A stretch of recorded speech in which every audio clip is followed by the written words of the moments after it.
I'm out here at my workbench and I have made a horrible mess of this place, and it's completely my fault. Inside the house, we work together as a family to try and keep things as neat and orderly as we possibly can. But this is my space.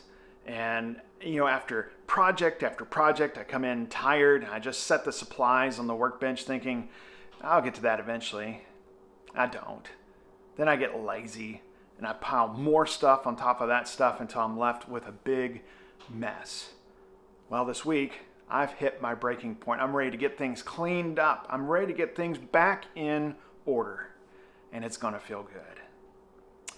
I've been a minister for many years now, and I know that there's someone who's watching this video today who's thinking, my life is a mess. I don't know where to start. I don't know how to start. There's no hope for me. Well, I want you to know that there is hope for you. I want you to take this phrase and consider it as we study Scripture together.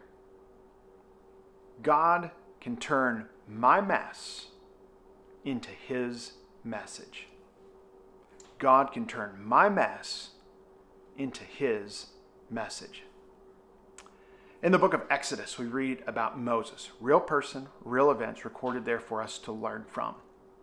Moses was born into turbulent times. He was adopted by Pharaoh's daughter, but still raised by his mother to know that he was an Israelite. He grows up with power and privilege as an Egyptian, but aware of his heritage.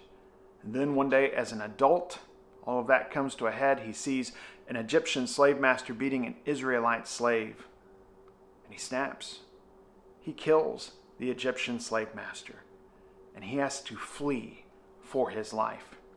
He flees to the land of Midian. He meets a woman eventually. They have some children. They start a family, and life goes on. 40 years goes by.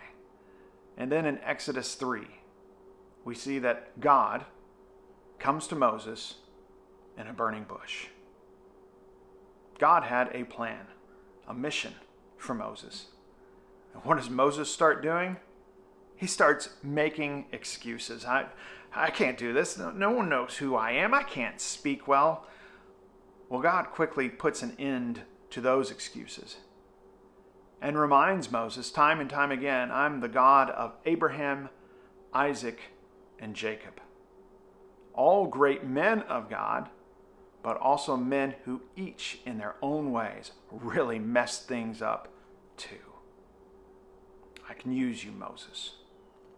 And God says to us too, through His Word, I can use you. God can turn my mess into His message of hope, salvation, and forgiveness. I'm so thankful that in the Bible, we have account after account of imperfect people, people who make mistakes, that God uses for great things.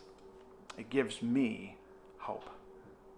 If you're looking for that hope today, if you're looking for that starting place, I'd love to visit with you about it, to listen, to study the Bible together, perhaps to connect you to resources that you need in the community. I'm here to help. God can turn my mess into His message. Never forget that. Let's start cleaning things up today. God bless you.